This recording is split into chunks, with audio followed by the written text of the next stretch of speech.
Hello, everybody. Welcome to another live stream, quarantine edition, when we're trapped at home and discussing some of the amazing things from Japan. Of course, I cannot go outside and do location shoots and bring you all around the country, but what I can do is bring some of my friends in here and talk about Japan and answer some of your questions. And I think we have a really great guest today. His name is Adam Fulford. He's a good friend of mine for about a decade. How you doing, Adam? Um, I know Adam from a show called Tokyo Eye back in uh, 2008. I started doing this show. And are you back, Adam? Yeah, I can hear you loud and clear now. I'm just showing some of the clips from the old NHK show while we're working this out here. I met Adam in 2008, just before I started working with Tokyo Eye, and from this show over the last 12 years we've been on it. We've had some pretty amazing adventures showing all over the city of Tokyo. Some of the amazing things from there. All right, we got you loud and clear here. Thanks everybody for holding on here.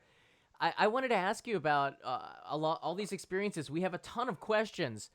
You've been in Japan for how many Mhm. years?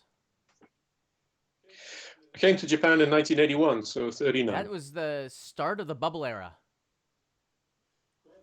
Well, yep, it was certainly picking up speed at that time, and things really got moving in the 80s. Of course, there was the big bursting of the bubble in the early 90s. But yep, I saw all of that. How has it changed? I mean, like for me, I came in 1998. That's a good 17 years after you. You've seen a lot of things. You've seen this country change an amazing amount, especially the city of Tokyo. Um, this could take that answer could take an hour, but or more. You could write a book on it. But how has the city changed from when you came to now over the last 40 years? It's a very, very Yeah. complicated question. If you look at Tokyo just physically, of course, the transformation has been amazing. Um, how many other cities in the world, if you're thinking about a place like Odaiba out in Tokyo Bay, when I first came to Japan, there was nothing there. And then, suddenly 15 years later, I realized that we had a completely new perspective on this city on the water, coming in over Rainbow Bridge into Tokyo. That whole perspective on Tokyo did not exist when I first came to Japan in 1981. So the city has visually reinvented itself over the past, 3 or 4 decades. So that's a huge, huge change. But in other ways, it's remained remarkably the same. The way that you interact with people in shops and on the streets, it's still very much like the Tokyo I remember from the early 1980s. I mean, what about you? Have you noticed a big difference in the way that you interact with people? In that sense, no. I've had the same kind of interactions that hasn't changed over the last 20 years, 23 years I've been here. People are essentially the same. That's the great thing about Japanese culture. It's so set in tradition and history. It doesn't really change that much from generation to generation. We always complain about the younger people. We feel like they're changing a little bit, but compared probably to the United States and the West, not as much as their parents when they get a little bit older. Yeah, I think that one thing that, and it's something that we might speak a little bit more about later on, is definitely this generation. What's about this generation, maybe the one before, compared with anything before that, was that all of us, all around the world, we've been living with this expectation of convenience in everyday life. I mean, look at this. Probably 5, 10 years ago, it would have been unthinkable for us to have this kind of conversation live Right. internationally using the tools that, okay, I mean, it costs us own these tools, but then you've got your own broadcast studio in your own home. It's just incredible how that kind of thing has advanced. And then in everyday life, convenience of everyday life, having a smartphone, being able to use apps to get everything done, all of this has been accelerating across the globe. And of course, Tokyo, Japan, has been feeling that wave Yeah. of convenience as well. And I notice it particularly out in the countryside. And I think that is beginning to change things in quite a significant and fundamental way now for Japan. And so I am concerned about the future of this culture. Yeah, I agree with you with that. And you know, like just over the last 12 years that I've been doing television, that's changed. It's just amazing how quickly now the city is evolving, and yet not evolving at all. I could walk around Tokyo and I'll see landmarks that have not changed, right? And then like and it's very quick too. All of a sudden it could be also gone, and the city moves at a very different pace than other cities around the world. And that's what it really attracts me to Tokyo, being a Mm. resident here. Yeah, I've loved it. And have you lived in any other places besides Tokyo? Now you live in a different region. You live down in Kanagawa, right? Yep, I live in Kanagawa now. I've lived in Kanagawa pretty much all the time I've been in Japan, actually. The first 3 months I was in Tokyo, and I've always worked in Tokyo pretty much every day. But after I'd spent 3 months in Tokyo, I had an opportunity to move to Kamakura, which is where Ruthie Jarman, who was on the show the other day, she lives in Kamakura now. I loved it. Got married, and I've gradually been moving a little bit further down the Miura Peninsula, which is the peninsula to the south of Tokyo. These days, I live in a place called Hayama. If things keep going like this, I'll end up falling off into the Pacific in a few more years. But for the time being, I'm in Hayama anyway, which is a little beach because, in fact, by the beach, there is an imperial villa. So a lot of other places along the coast here, the road goes right behind the beach. But in Hayama, uh, there's an imperial villa between the beach and the main road. The beach itself is quite a nice, quiet little beach. So that's one reason why I like being here. It's a nice, quiet beach to walk along. The sea is quite often very beautiful, and in the distance you can see Mount Yeah, Fuji. it's Hayama is a little bit quieter than Zushi, would you say? Zushi can get a little crazy. It's it can indeed. There have over the years, though, to make things a little bit less crazy. In the summer months, as you know, they'll build the beach houses on the beach that provide things like beer and fast food and stuff for people who come to the beach to enjoy the sun and the sea. Um, and things were getting pretty noisy on Zushi Beach in particular some years ago. And so they then started closing things down a bit earlier in the evening and so on. And it's improved it greatly, I think, actually. It's a very, Zushi Beach is not quite as crazy as it used to be. Hayama is also a nice place to be in the summer, yeah. I want to go back a little bit to Tokyo back in when you first came here. We've seen the Yeah. economy of Japan going up and down like crazy, and at least I have over the 23 years I've lived here, and I'm sure you have as well. The yen was 147 when I first came, and it was down to like 71 in 2008 or something, right? So I've seen the economy going up and down. Hmm. How crazy was it with money? I heard no taxi would stop for you unless you waved 10,000 yen note in the air. Then they would pick you up. If you didn't show that you had money, taxis wouldn't stop. Things like that. Were there? I mean, Yeah, you hear these stories. These were the days when I wouldn't have had 10,000 yen to wave in the air in the first place. So I wasn't getting too many taxis back then. But you certainly used to hear those stories about, well, utter craziness.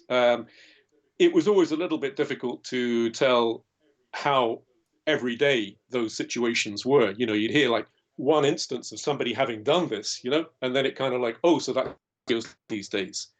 Um, so in everyday life, for me personally, I wasn't terrifically affected. My life didn't change very much as a result of what was happening with the economy itself.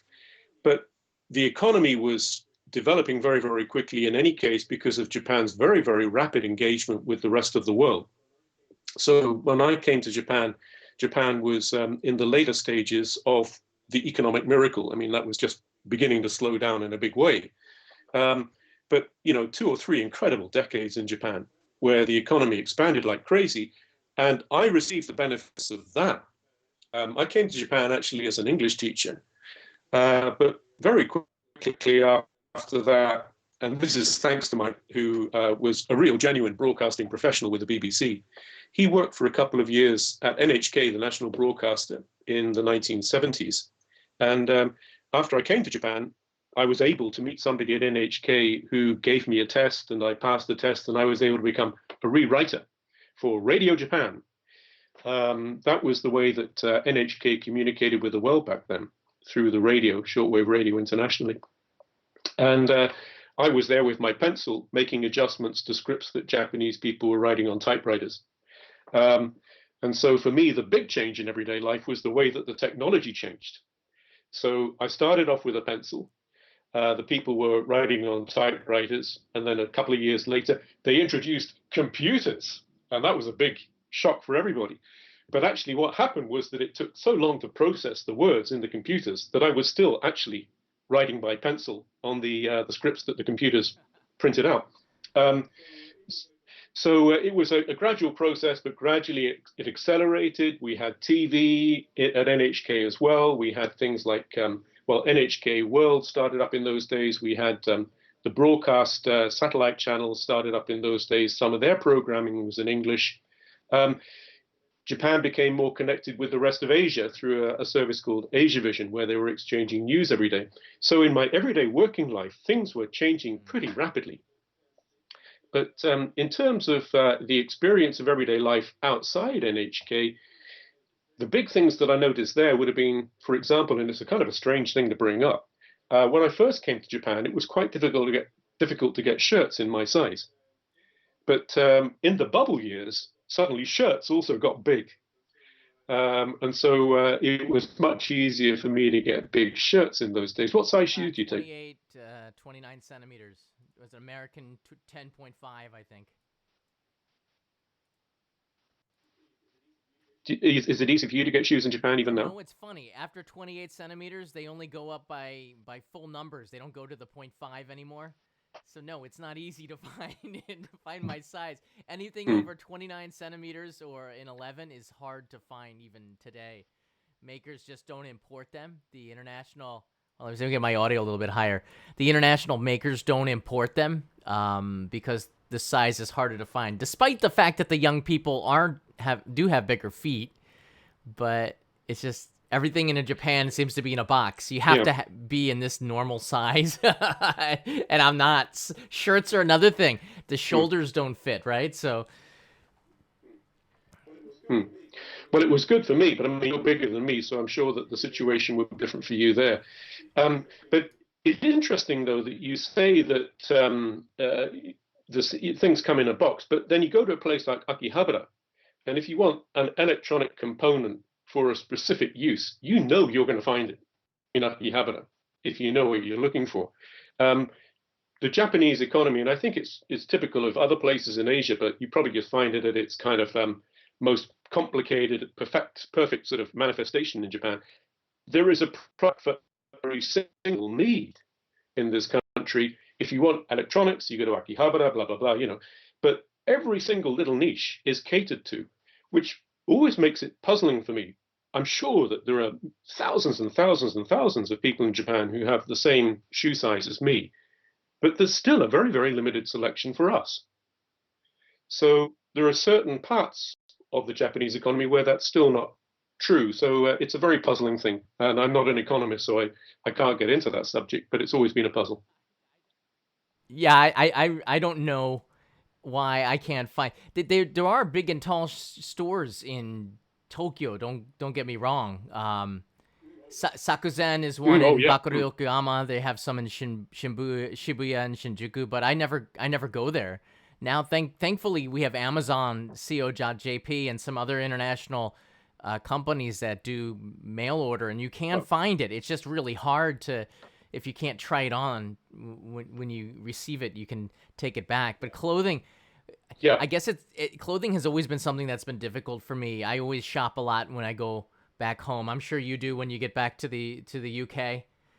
Uh, Well, actually, these days I find that in terms of clothing, are we allowed to mention specific brand names and so on yeah, this show? sure. Yeah. Okay, well, I mean, I do a lot of shopping at Uniqlo. It's a very, very convenient place to get everyday clothing. Um, but if I want something like this shirt, then there's a shop I go to in Kyoto when I'm in Kyoto, called Pagong. There's actually a branch now in Tokyo as well. Have this traditional kyoryuzen, so it's a traditional way of producing kimono fabrics, and they've applied it to sort of the Hawaiian shirt, aloha shirt look. And so you can get these traditional kimono fabrics in this type of shirt now. And I like getting this kind of thing in Japan, obviously, because I can't get it anywhere else. Um, but yeah, these days I get most of my shopping done for clothing anyway in Japan. So I seem to be very much within the standard specifications for this country, apart from my shoes. For those joining us, we're now talking with Adam Fulford. He's a friend of mine from NHK. He's a business owner. He's been in Japan since 1981. And we're having a discussion about all sorts of things related to the city of Tokyo right now. And we're going to be soon pivoting to the entire country of Japan, which Adam and I both do get around. You've been up more in the Tohoku area. That's right, yeah. I get around a fair amount, but certainly not as much as you do. But I'd like to know. So I know that you've been to, for example, Ginzan, the onsen hot spring resort in Yamagata. Where else have you been then? In In Yamagata. Yamagata, for example. Wow, not too Mm, many other places. It for me, I've been there 4 or 5 times, but usually just either you're hmm transferring through Yamagata Station, which was surprisingly not that big for a prefectural capital train station. I thought it is pretty nice. Yeah, Ginzan Onsen. Where Sasaki? What's the name of the town with the airport there? Sakata, I think is what it's called. Do you hear me, Adam? Or we might have lost Adam. So while I'm waiting for Adam to for us to get connected back up here, I want to show you what we're going to be talking about next. Looking at Google Earth, we're going to take you to Yamagata Prefecture. This is a place where Adam is putting a lot of his effort and resources to try to bring people back into this area. You back with us, Adam? Yes, I am. Yeah, I lost you a bit there, but I've got the general flow. Yeah. So I started going out to places in the regions thanks to a competition called Bino Satozukuri Konkuru. So Konkuru is competition. B is beautiful. So it's how to make beautiful villages. And that was the aim of the competition. Is they were looking for villages around Japan that were finding sustainable ways to well, share the value of the local nature and the local traditions.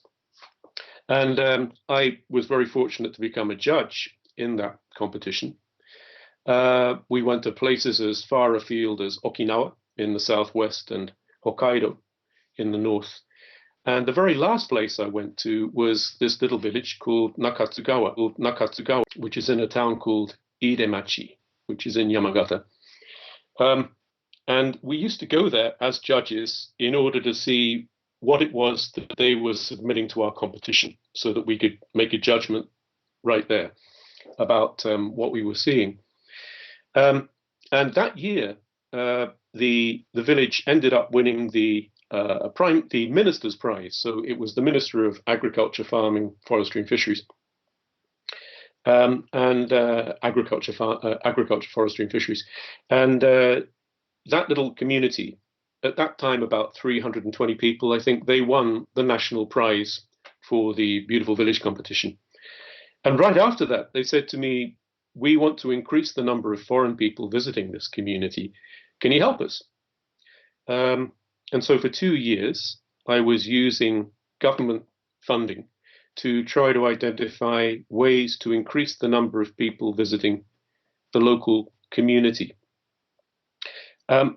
And what I found was that in these communities, it's something that seems to be shared pretty much across the country. There are some exceptions. But we had a little workshop one day where I was speaking with representatives of the community. And I said, okay, let's think about a path to the future. So, what future do you want this community? What do you want to see? What kind of community do you want to see a few years from now? And what are the obstacles as you're moving towards that future? And one of the people who was a woman in farming there, she wrote in English on her little map of her path to the future, um, no people, no leaders, no capital. And these were the obstacles to getting anything done in one of these little communities. Okay, so no people. The population is going down. There are very, very few young people, very few babies, very few children in the community at all. And a lot of elderly people in the community. The average age of the community is going up all the time. So you've got a dwindling community. It's getting older all the time. Pulled up on the map for those that are watching here. Hold on. I pulled up on the map. You can see Google Earth. This is Ide. This is the town that he's talking about in the Nakatsugawa region, right? That's right. Yeah, Nakatsugawa is down in the southwest. I can't access that image at the moment, so I'll leave it up to you if you can do this. But in the southwest, there's a little running north-south. There's a little lake. You'll see a little lake in the middle of the mountains there, and that's where Nakatsugawa is. Right. I think I've pulled it up from the Google Earth. Hmm. I might even be showing them the wrong town. I'm pretty sure this is it. From the little lake in Fukushima, right? This is where near Bandai San, right? I guess that's where this lake is. It's a pretty neat little lake here. And if you come up north from Bandai San, you'll get up into Ide, which is this town here. And if we Yeah. zoom in, go ahead, Adam. No, go ahead. Keep going. Yeah, and you can see this area is just this is the kind of Japan I think a lot of people are looking for when you travel to Japan. You want to get outside of the city. You're always looking for a place that you can experience traditional Japanese culture and meet people that are pretty authentic. That will and you want to have a memory when you go back home of what real Japan is like. That's Yamagata. That's the countryside of Japan. That's why I tell people like, why are you staying so long in Tokyo? I love the city of Tokyo. Don't get me wrong, but it's places like Ide and Ruth had taken me to Sarogashima. These kinds of places, you really see the history of Japan there because it hasn't changed that much since the Taisho era. Maybe even before, there'll be buildings that have been around for ages and. The people, again, have not changed. As we talked about in the beginning, they retain that authentic charm, I think. And one of the things that I've learned from Adam, the more I talk to him about what he's doing with this village, is it's the grandmothers that are sort of the power of Japan, and that is something that you really have to experience. The Obachan, and Ide has no shortage of them, right? Oh, absolutely. And I mean, I'm not going to say that I find that there are many, many very, very interesting and engaging grandfathers as well. It's just that the grandmothers greatly outnumber unfortunately, for biological reasons. You know, I'm likely to go before my wife, etc. But the other thing is that quite a lot of the grandmothers in so yeah, these farmhouse B&Bs are just a fantastic way to find out about life in a little village in the mountains. Each one has its own food, so the food is different wherever you stay at one of these farmhouse B&Bs. The hospitality is outstanding. Everyone's really, really friendly. And there's so much interesting stuff to learn wherever you go. Now, of course, one reason why a lot of foreign visitors were not going to places like this is that they don't speak much English. And this is a hurdle in many parts of Japan, as I'm sure you're aware. And so what I've been trying to do is find a solution to bring an English capability into that community so that they are better able to receive people coming from other countries who speak English.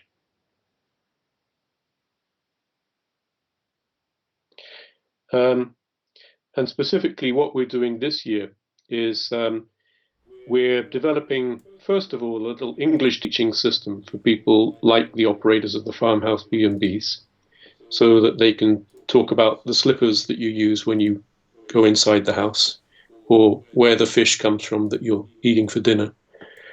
But we're also one of the big things that I'm aiming for in the months ahead is to have what I call a community intern. So, for example, somebody who is studying Japanese, the United States, Canada, Australia, New Zealand, places like that, they could come into that village and spend 3 or 4 months living there, improving their Japanese, but also, for example, teaching English and supporting the hospitality industry. So if somebody comes into the village who's an English speaker and they want to stay at one of the farmhouse B&Bs, then the community intern would be available for an hour or so that evening, so that while they're having their evening meal, this person could be saying, yeah, this is called yamame, it's a river fish. It's one of the local specialties here. Um, Yamagata. So the community intern would be providing information about the village in English that otherwise would be really difficult to get. And I think that would greatly experience for foreign visitors and be a real, it would contribute in a great way to relieving stress. Yeah, I think so sorry, we lost you a little bit going in and out with the audio. I think we're reconnecting right now via Skype. So the audio is a little bit choppy, but just to go back in here, some people are writing in the live chat that it's very hard to get to a place like this. I think that is kind of the purpose.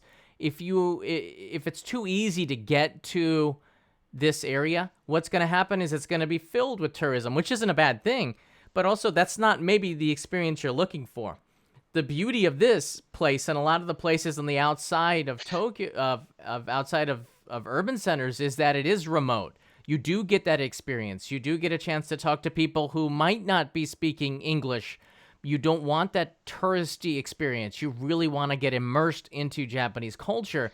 This is the kind of place that you would have that experience. And for a lot of people, there's too many options almost to find one to narrow it down. That's why I think it's really valuable to hear Adam's input on this, because there really are. It's like every single small town in Japan has that authentic experience that everyone is looking for, but there's no infrastructure, no way really for Westerners or foreigners from anywhere to really not just know about it, but know how to get around it and have an experience out of it. So what you've been doing with Ide here in Yamagata is sort of making that possible. And people who do go there and visit there, I put a link in the description to some of the videos that Adam has shared with me that kind of give you an overview of what you'll find when you're there. But to me, interacting with the grandmothers in their 80s and seeing the life that they had when they were younger, living in the villages and hearing the stories, either through an interpreter or just seeing their facial reactions, and the authenticity of it all is just amazing to me. It really is like living in history when you go to a place like this. Go ahead, Adam. Sorry. I think we're back now. Absolutely. Yeah. It really is. And I think that it's different in every single village that you go to. That's the other amazing thing about the Japanese countryside. So this place in Yamagata, it's in the snow country. So they have 2 or 3 meters of snow accumulating there every winter. Because of that, they have developed ways of coping with the snow that you won't find in a village in Kyushu, for example. Every single village in Japan seems to have different agricultural and natural circumstances, and the culture in the village has developed to interact with those circumstances. And what I think is very interesting about this is that essentially the whole of Japan is kind of like a testbed for human culture. You've got all of these different conditions in which these tiny little villages have emerged over the centuries and survived for centuries. What is the secret of resilience in these little communities that we could actually bring into a place like New York City or London? Particularly, I think, significant right now is that they have managed to cope in circumstances where there was a lot of uncertainty and a great deal of risk. And what are we living through right now? It's exactly those circumstances. People in the villages are accustomed to things going wrong in a bad way. I mean, right now, you and I are trying to cope with, technical circumstances not going our way. But one of the great things about humans is that we find ways to cope. And so I think that in these villages, we'll find all kinds of interesting that they learn how to circumstances. However, because over the last 30 or 40 years, convenience has been sweeping through these villages in just the same way, they're beginning to lose touch with what it was that was different and unique about their community in the past. And so I'm in this kind of race against time to try to identify all over Japan what the secrets of resilience were in these little villages throughout the country. Kind of like having an Amazon rainforest of little cultures all over Japan. And convenience is kind of chopping them down every day. So I'm trying to at least extract some specimens of culture before they disappear, so that people in Japan, people all around the world, can think about, well, is this actually relevant to our community? How could we apply this kind of thinking in our community to make it more resilient? Yeah, that's really great. So do you think that um, because of the changes and how rapidly things are changing, we're going to forget some of the things from these small villages, some of the stories, some of Yeah, the culture? Because I know we have 47 prefectures here in Japan. Each prefecture has something very unique to it, whether it's cuisine, whether it's even a type of clothing or a type of pottery, also traditional art. That's something that a lot of people who come to visit Japan don't realize, that Japan is so diverse. And this area in Yamagata in the mountains here has a lot of hidden treasures in it that Japanese don't even know about.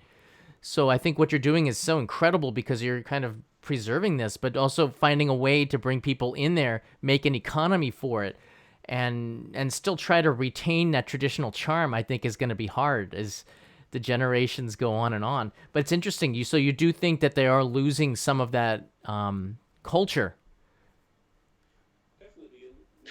definitely. And now, of course, there's no generational transmission because the younger generation simply aren't in the village to receive that information from the older generation and use it in their everyday life. They've gone away to different places, and they'll come back for summer holidays and so on with the grandchildren and so on. It's just not being transmitted any longer in many villages. And the villages themselves are on the point of collapse because the number of people living there is going to make it more and more difficult for a town hall or a city hall to actually keep supporting them. They're very remote locations, cost a lot of money to maintain, a lot of elderly people who require welfare and so on. So it's great will disappear. It's what I'm really trying to do is kind of like it's battlefield triage. It's trying to gather the value from these community practices and so on before they completely disappear. What is it that makes E-Day in particular? What does it make? Let me get the audio here. What does it make E-Day special? A lot of these communities, they, Mm. people who live there, they're very used to the landmarks. They're very used to the culture. But for a lot of people coming for the first time here, this looks like any other old town, maybe. What is it Mm. about this town that is so unique? Well, it's often the stories apart from anything else. So in this particular part of in Nakatsugawa, you can speak with one old guy who will tell you about how they used to manage water in the old days so that the water was distributed fairly to the rice paddies so that everybody could grow their rice fields. And then the person who was in charge of the water might become the person who was in charge of the village. So there was a kind of a political connection between making decisions about water and becoming a leader of the community. So you get that kind of story. You also get stories about people in the old days who were up in the mountains catching hawks that were sent to the samurai leaders in Tokyo so that they could do their falconry in Tokyo and so on. They've got that kind of background in that particular village. These days, one of the things that's not completely unique, but it's very interesting, is that they have a snow storehouse. So they can store things in the snow storehouse at a very, very even temperature through the year. And it improves the flavor or keeps the freshness of a lot of things that they put in there. And one example that they've been working with recently is coffee. So you put coffee in the snow storehouse for maybe 6 weeks, and the flavor changes. I mean, it's just undoubted, much much better. And so I'm right now trying to work out a way for people to be able to send their own coffee beans to that village, have them put in the snow storehouse, and then they can have their own snow storehouse. Um, what's the right word? You could say so matured coffee that they can enjoy in Tokyo. So that would establish a personal connection with the village. And then when you start doing it, kind of nice to see where my beans are actually being matured. And so eventually people going out there to stay in the village to see the snow storehouse. So creating that kind of new interaction between the outside and the inside is a very important part of keeping things going. Absolutely. Let me get the audio here. Yeah. And I turn my audio down when you're speaking, so there's no echo or any problems like this. This pretty much okay, answers a question that we had from Brendan Walker, who wrote in. What are some of the? It seems that you've mentioned in a few places the importance of gathering stories from the elderly. In fact, story gathering sounded like the foundation for the regional revitalization project that you've worked on. Were there any notable stories from that project that stuck with you? Was his question. Each town has 1,000 stories, right? I think, yeah, Right. each person actually has 1,000 stories. I think that one that stuck with me in particular would have been a woman in that particular village who was telling me about life before artificial fertilizer. So they used to have a cow that would provide manure that they would use on their fields. So you need to feed the cow. Who was responsible for feeding the cow? She was when she was 7 or 8 years old. So every morning she'd go up into the mountains twice to gather feed for the cow. And that would keep that little system going. But then, probably the early 60s, I'm guessing, somebody comes along and says, look, we've now got this thing called artificial fertilizer. You can put it on your fields. Very convenient. And so they started using it. Yeah, it was convenient. They didn't need the cow any longer. So the cow was sold. But one of the results was that she stopped going up into the mountains. When she was going up, all of the seasonal changes, what was now growing in the mountains, what could be eaten in the mountains, she had a very personal connection with the local mountains. And as soon as that cow was gone, that connection was broken. She was the last generation to have that experience. So everybody after her basically only knows with artificial fertilizer. And so they don't have the necessity to go into the mountains to engage with what's up. Very, very. Yeah, Adam's breaking up a little bit, but it's one of the things that so am I here. But one of the things that I found when I'm traveling around Japan is the same kind of challenges that Ide is experiencing right now. When I went to Aogashima, an island in the middle of the Pacific in Tokyo, a lot of the disconnect of the young people was that they really didn't know what their forefathers had done. They didn't have a way to record that history. And one of the great things that I've been doing with this series only in Japan is that I've been able to bring back like this talking about these stories, not just for the people that are subjects of them, but also for the kids that are going to be able to watch this maybe in a couple of years. And that refreshing of the stories also makes it possible to teach them to the kids. Like as soon as I leave, I'm sure a lot of people are. All right, so we've lost Adam. We'll try to get him back on the call here. All right, hold on. We'll be back in a second, okay? So we're back here. John, yeah. Give me 12 seconds. Okay. All right, we got the signal coming back. Maybe 5 seconds. All right, it looks like we're back now. So we're back with Adam. Sorry, we had some dropped calls, and now we seem to be back live streaming again. So I want to just pick up, and then we're going to be getting to the end of this because the technical difficulties have inflated our 30 minutes into like an hour beyond. Just to wrap up here in Yamagata, what were some of the characteristics of Ide that really made it special to you? And we got a question from Brandon and also from Jason, which was really good. We'll end with that, Jason, as well as Suede and Alicia. What was something about this project that really, not this project, but about Ide in general, the characteristics of it, and some of the stories that really impacted you from there? Hmm. Well, I'll say I think it's going to be pretty much what I was saying just now, and I think maybe this audio was not being transmitted. So one of the key stories that I took away from the area was a grandmother who was telling me about her childhood. And what she was saying was, in when she was 6, 7, 8 years old, every morning she'd have to go up into the mountains to get feed for the cow that they had on their farm, and the cow, they were using the manure from the cow to fertilize the fields. So she had to go up to the mountains twice before breakfast, as it were, every morning to get feed for the cow. And then in the early 1960s, I guess it was, using artificial fertilizer instead. So they didn't need the cow, and so the cow was sold. And as a result of that, she didn't need to go up into the mountains every morning. And she lost touch with the mountains, basically, what was happening in each week of the year that was different up in the mountains. So she still has that memory of what was happening every week in the mountains. But the generation below her, they don't have that same degree of awareness of what's in the community around them, the natural environment around them.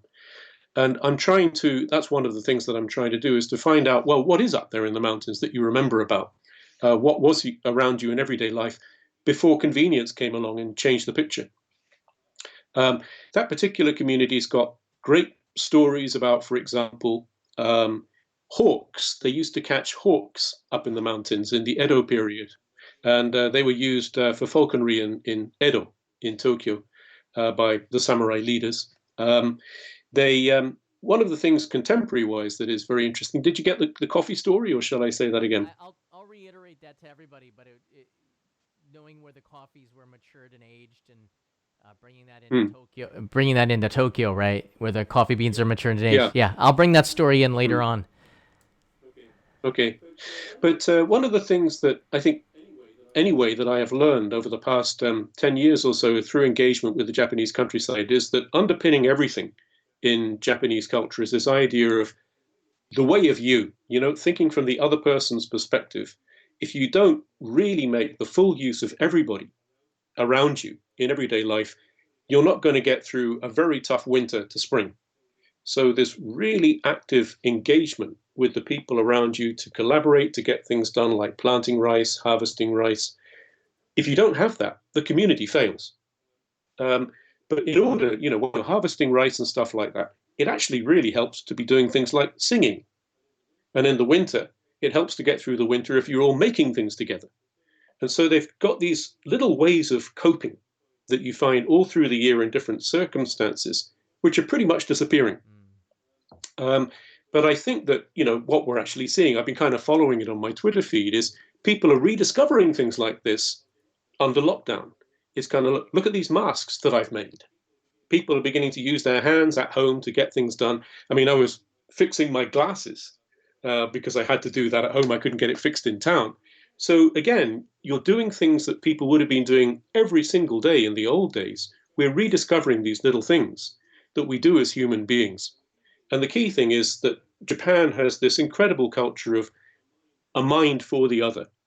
So, how do we make the best use of everybody in this particular context to get this particular thing done? And that is what's weakening in Japan. And that's what I am really anxious about.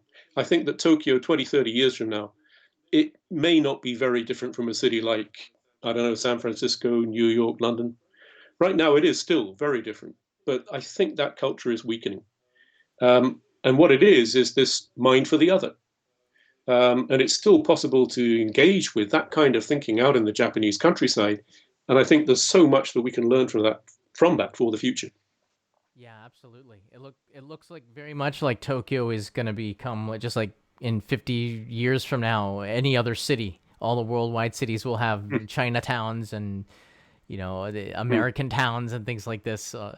But I do really very much like you want to preserve that Japanese culture, and I think it's a lot of expats, believe it or not, that are living here and see this because we are from the outside. We can see this evolving more so than people who live here sometimes. And for me, that's what I kind of want to do with my show, with Only in Japan, bring those stories and preserve them on the internet. And I think the more I do this on my own, the more I'm seeing broadcasters like NHK and TBS and some of the other ones picking up on what is popular on social media and then almost echoing those stories.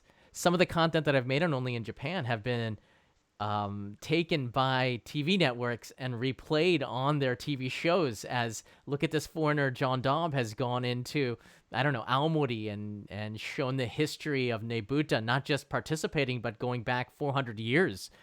This is stuff that fascinates Japanese and gets them to back into their own culture. So we're a vital part of Japan's future, I think. and the things that you've been doing with Ide has been inspiring to me. I can't wait to get over there and take a look and see the work that you've been doing, but also how the community has been coming together as a result of it and bringing in new opportunities for people for years to come. I do think that the biggest challenge for a lot of these smaller towns is just keeping the young people there. And if we can get the people, and the young people will just go to Tokyo and not return. If we can keep the young people there with business opportunities and other things, then and promoting their culture, maybe I think this has a chance. Yeah, I'm actually working on that, but I know you want to wind things up this time, but maybe on another occasion when the technology is supporting us, we could actually go into that area too. But I'm doing a lot of work with university students. That's great. I think that's the way to do it. If people can see the value of staying home and not going into Tokyo, then we're going to see Japan retain that charm. Right now, what you see on the screen is Ide. This is a very small town that Adam is putting a lot of work into trying to preserve the community. They've just it's the population is going down, and a lot of these communities have the same issues. But Ide's, if we can fix Ide, I don't want to say fix it, but if we can maintain them, then it's a structure that we can do in other towns around Japan, right? Yeah, I think it's very interesting you yourself there sort of adjusting your vocabulary because I am not in a position to help that community. And it's very, very important for outsiders like us to make sure that we're not kind of adopting the wrong mindset. It's kind of like they themselves, there are lots of reasons why young people would not want to live in a village like that. Um, and so it's not, we can't just sort of say, oh, well, let's work out ways for young people to come in. It's got to be very kind of part of their own identity that being in a situation like that is, it's part of their inner motivation.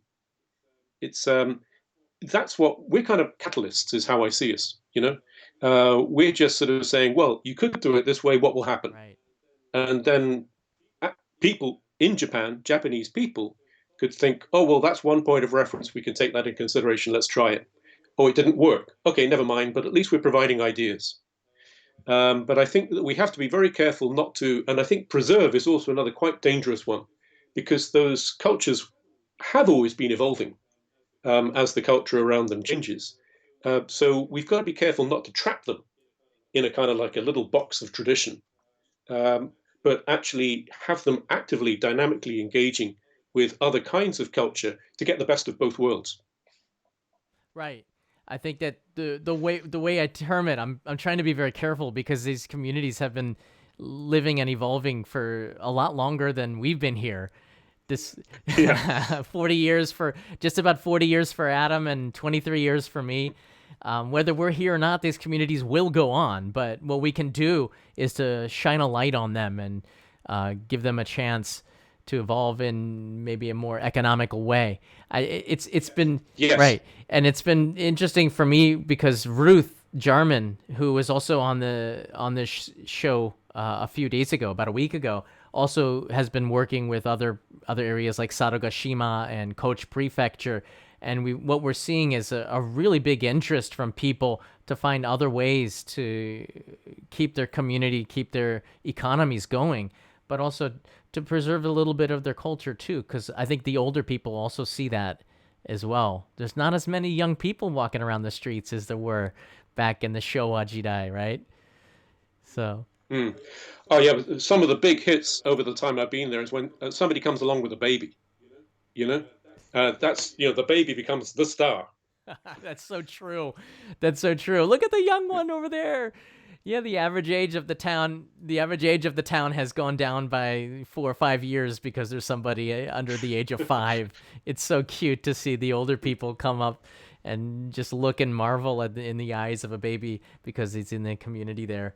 Adam, I want to thank you so much for making time for us today.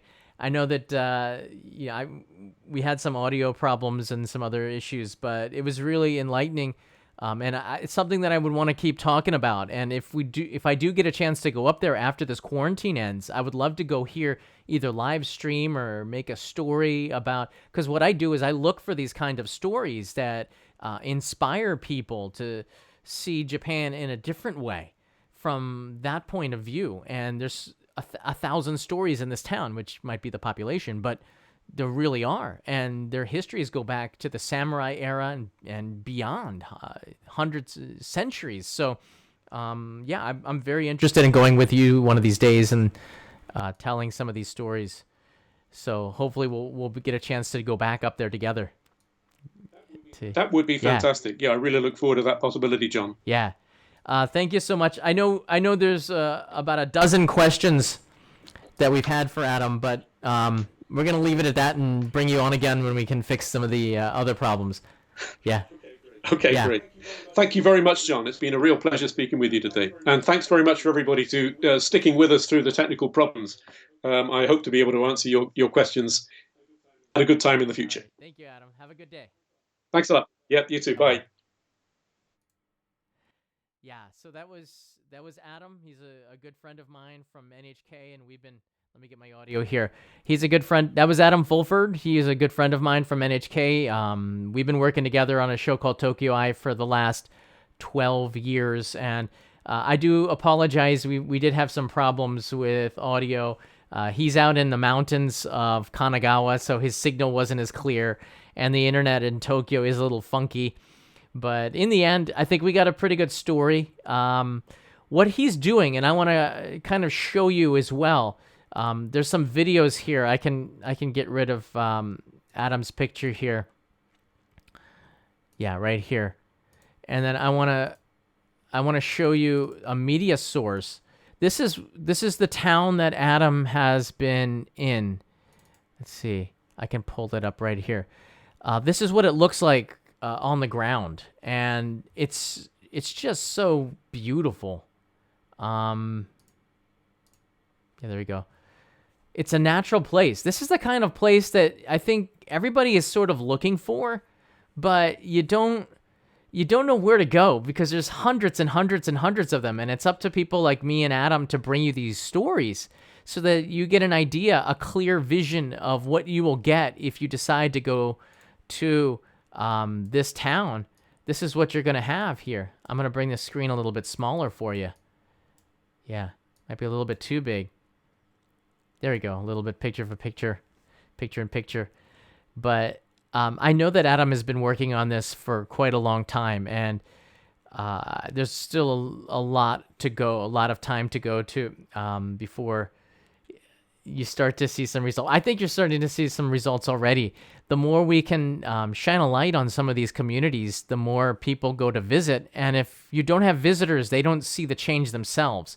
So I want to try to promote as many of these towns to bring more visitors there. So if the locals that are living in this area, see that there's been some sort of impact from their effort, and more people are making their way to these communities like Ide or Sadogashima or Kochi, places that are not on the Shinkansen line. They're kind of really separated. If we can show them that there's some sort of benefit, that people will come, there's going to be even more excitement. And I think that the future is going to go on whether or not we help them or not. But it's just a little bit more fun if we do for everybody. I'm watching the video just like you guys. There's no audio here. But you can see the effort that goes into taking a place that has not had much influence outside of the village, bringing in people's other voices from people, and then seeing how that community changes is pretty extraordinary to me. We're seeing that in places that have a lot of what we call akiya. Akiya are abandoned houses. I'm sure there are a bunch of abandoned houses here, but we're seeing more and more as we put attention into these small towns. People actually do go, and when locals see that, they embrace that, and that's when you get that amazing experience that you're all looking for. That is, dare I say it, only in Japan, and that's what Ide looks like. It is to me, and this is the community right here. There, just get the picture froze when Adam left. I'm not in rural Japan. I live in Tokyo, and the reason why I'm in Tokyo is just because of work. I've been living here in Tokyo since 2004, but the first 7 years that I lived in Japan, I was all over the country. I moved 16 times, and during those first 7 years, you get to experience the soul of Japan, and it wasn't until I came to Japan that I saw, like, I guess you would call it the heart of it. It's a big economic center. There's a lot of things to see and do here in Tokyo, and I love living here. But I also know that this is not Japan. The Tokyo story is not the Japanese story, and that you have to go out and make the effort to go and see. And when you do find places like Ide that Adam has been working with and helping to highlight, you do get a totally different experience. This is when you really start to fall in love with Japan, all right? When you start making friends here, and you start to learn about the culture and the history on a totally different level. Rather than in a history book, you start to hear it from people. I did an episode of Only in Japan on another channel last year about Hiroshima, and I interviewed a survivor who was in Kure at the time, a city just across from Hiroshima, and he was a school teacher, and he saw the bomb blast. He heard it. He saw the mushroom cloud. The next day, he went in there to help. When you hear it from people, it is so much different than reading it in a book. And it's that history, that culture, experiencing wearing a kimono and feeling the texture of the silk on your skin and the weight of it. That is a cultural experience that you can watch on a video 100 times.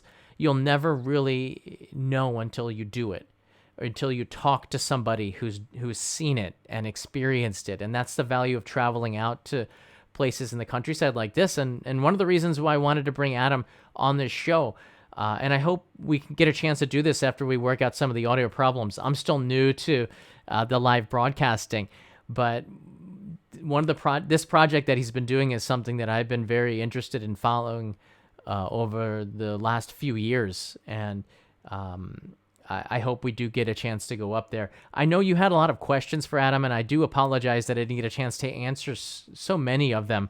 I do want to give a birthday shout out to Nur Somer. Happy birthday in Fukuoka. Hope you're doing well. Absolutely. Terry Clark writes in here, to help sustain small towns, there needs to be restaurants, activities, jobs for younger people to entice them to move there and to stay. I'm going to tell you about a friend of mine who reached out to me in Miyazaki. This is a prefecture in Kyushu, and he told me he worked for a TV station in Tokyo, but he just didn't really like the lifestyle here. He was just totally stressed out. And that's actually the TV work style in Japan is very stressful. It's very fast-paced. But he wanted to slow it down because he had a family. So he moved back to his hometown in Miyazaki and started working with the city. And he worked to bring in influencers like me to go in and highlight some of the places to bring in more foreign tourism. And he loved that. He, of course, was not making the same amount of money, but he had I guess it was a bigger smile on his face and a higher satisfaction in his life moving back to his hometown and finding a way to impact the place where he grew up is a motivating factor for him. He has a lot of pride in Miyazaki. And this is what's really great. People come to Tokyo to study and they take those skills that they learn here and they take it back to their hometowns. And that is, I think, going to be what sustains Japan's countryside in the next generation. The people here in Tokyo learning and bringing that back to their hometowns. And for me, I hope through this series only in Japan, Japanese more and more watch it so that they can see what is happening in their hometowns. After I made a video on a place called Zensuji, which is this sleepy town in Kagawa Prefecture in the middle, I guess it's in the north part of Shikoku. The population is decreasing and you only see people with canes walking around the town. It looks like the Showa era. It's very retro. But after I showed that town, I got emails from people that had watched it that grew up there or in towns around there. This is udon country.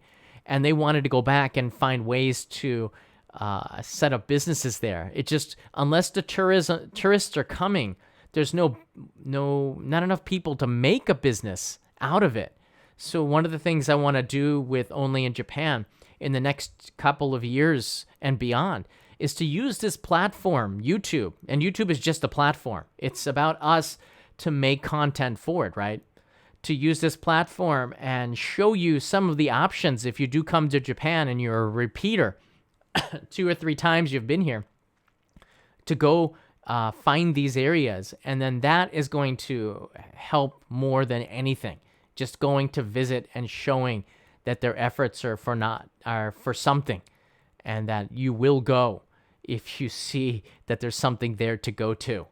And that for me, that's exciting because like Adam, who's called Japan home for 40 years now, just about, his Japan anniversary is coming up, I'm sure, big 4-0. And then for me, for 23 years, this is my home. This is a place that I really love. And my wife is Japanese. I've lived here for almost half of my life. And I want to see Japan succeed. I want to see it go to the next generation stronger, and after that, and even after I leave, I want to leave my mark if I can, and maybe that's what we can do. Because if you're watching this, you're a part of the Only in Japan community. Thank you, and you're going to be traveling with me live and in edited videos all over the country over the next couple of years. And this is, for me, this is more than just a video and a project. This is life. For both of us. And for Adam, this is part of his life. This is more than just a project. This is where this comes from here. And I think when you heard, one of the reasons why I like to bring my friends on here, when you hear them talk, you hear them not just talking from here or from the pocket and how to make money. They talk from here. And this inspires me. And I think when you watch what he's doing, it inspires you. And these are the kind of people you want to follow. We saw that Adam had a Twitter handle. I encourage you to go and follow him on Twitter. He's going to be doing more and more updates about this area of Japan there. And I'll be following him closely. And if this quarantine gets lifted and we get a chance to travel up there, most of them are elderly, so we don't want them to get sick. But if we can get up there and show you more deeply some of those stories, then to me that hits right here, and this is why I do this show. Above the money and the subscribers and the fun chase of building a YouTube channel, there's something greater. There has to be something bigger than yourself, right? For me, it's trying to find a way to fit in here in Japan. What is my value to this country? I think that maybe this is something that I can do to give back, because we take... I live in a place with very little crime in the center of Tokyo. It's delicious food, healthy lifestyle. We take and we live here, and we have to give back. And this is something that I think I can do to give back if they want me. That's how I take it too, if they want me. Irvan is here. Perhaps create pre-edited documentary type video on the road, less traveled areas of Japan. I think this is what you're going to be seeing with the new channel that's going to be released soon this month. is that I'll be more in the countryside, showing you deeper some of the stories and what it's actually like there. Less of me, although I'll be there because you need a subject having fun to show you. But I want to show you a more authentic version of the countryside. And I say authentic, not just too edited. I think the live stream's value, this channel's value, is that it is uncut and it's raw, and you see what's behind it. And when you are there with me, you can feel the atmosphere because there's no music, there's no, no lights and things like this. I want you to feel that you're there with me with Only in Japan Go, which I can't do because we're in quarantine, Irvan, but I think that you're absolutely right. Like pre-edited documentary type videos is exactly what makes you feel, or 360 videos, which is what I want to do. Take the technology of virtual reality, augmented reality, and as this evolves, you'll be able to put on those Apple glasses or whatever you got, and you'll be able to join me in those communities. That's really what I want to take the channel over the next several years. I hope this was useful despite the technical difficulties that we had. I'll keep bringing you this kind of content, and it's going to evolve over the years. But I'm really thankful for Adam. So I'm reading in what Adam had in the Wi-Fi. It's all right. I think we did have some problems, but I kind of expect it, and we sort of move with it. If you're new to the show, you know that it's not always perfect, but we do our best here. We have a good time. But over this quarantine, the last 2 months, I've been discovering new ways to connect with you and new ways to bring you content. Because I can't take you outside, and that's helped me grow, and that's helped you grow a little bit because I've introduced you more to my friends and more to my world as a result of that, more of Kanai as well. These studio live streams are different and difficult. It's easier when I'm mobile, just on here, the gimbal like this, bringing you with me. To me, that's the purpose of Only in Japan Go, not so much the studio thing. Twitch will be where a lot of these studio shoots will be going, these studio live streams. So if you want to go over to Twitch, /Only in Japan, it's twitch.tv, I think it is. One of the moderators will put it in the link in the live stream here. But I want to just one more time say thank you to Adam. That's a picture of him when he's like looking, what's going on here? There's Adam's Twitter handle. On that frozen screen. Go over there and follow him, please. And you're going to get updates from E-Day and what's going on in his world. And I think that this is so valuable to get in-the-moment updates from somewhere in Japan. And Adam is a good friend of mine. I know when Adam is doing something, he does it from here, and he's in this business for a very long time. We didn't take a lot of questions about NHK. If you do have one, I will take them. But hold on, Noshret's in here. Sort of creepy how that plant seems to move around John's house. It was on the other side maybe, or the picture might be reversed, but it is a little bit creepy, isn't it? Irvan writes in here, your content can keep and will be better than Journeys in Japan. Hey, that's an NHK show when you go to these harder to reach places in Japan. NHK is, I love NHK because Adam touched a little bit on this before, but in 20, 30 years ago, 10 years ago, when there really wasn't that much internet video, NHK was that NHK World in particular was that arm that reached over to you from Japan. That's where a lot of people got their information about Japan, about the programming. And I've seen NHK evolve very quicker. It's not that quick, but it's quicker than ever before because now they've got more to draw from the internet. And they're taking the lessons of what works out there and they're bringing it into NHK World to make it stronger. And I really think that that's great. Adam has been at NHK as long as I know. Maybe we'll talk about his experience there next time. But for me, he was my, I don't want to say mentor, but somebody that I was a gateway into NHK based on my my skills making videos. I've been making videos, by the way, since before YouTube about Japan. Those who don't know, I was on iTunes, and before that, I was making documentaries for public TV in the U.S. I say that making, I made one, so it's not, it's somewhat disingenuous to say, but I made a hitchhiking video in 2003, and it was played on public TV in local areas, similar to, like Wayne's World. Yeah. Party On, excellent. Sort of like that public access way back in the early 2000s. But that experience, it's funny the way that the doors open for you when you live here in Japan. And it wasn't until I made that decision, and we'll ask that next time, when I decided I want to stay here and I'm not going to be leaving, this is my home, that a lot of opportunities started to pop up and doors opened, and I walked through those doors, and then you can make a life and put roots here. But if you're not willing to make that leap into settling, then a lot of opportunities won't show itself to you. A lot of English teachers come here for a year and they leave. And if that is, that's what you're looking for, it's going to be hard to build a network and relationships with professional people. They don't want to invest in somebody who's not going to be here for a long time.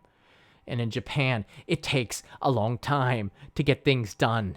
Sometimes you need a lot of patience, all right? I was not a patient person.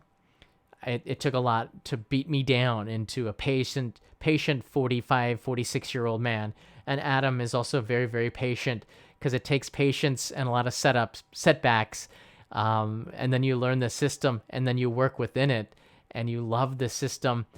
Look, you don't have to love the system to initiate change, but you have to be positive about the system, right? I love NHK and NHK World. It's an imperfect system. It's a Japanese system.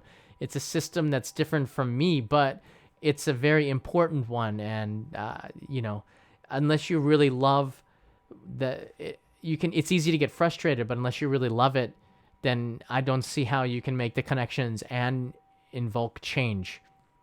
And I've seen NHK change so fast over the last couple of years. It's been incredible to me.